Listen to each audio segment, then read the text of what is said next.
নৌকা বাঁধি সুরে, জীবন বড্ড ভব ঘুরে।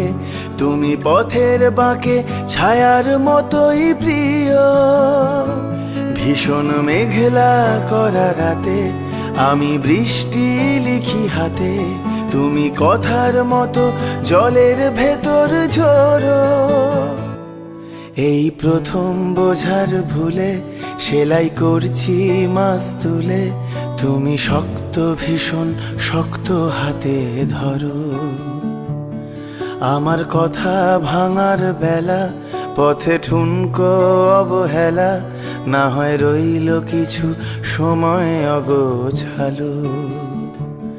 শুধু যাওয়ার বেলায় বলো আমায় বেশেও ছিলে ভালো, মেঘের দিব্যি দিয়ে পুড়ছে বর্ষা কালো।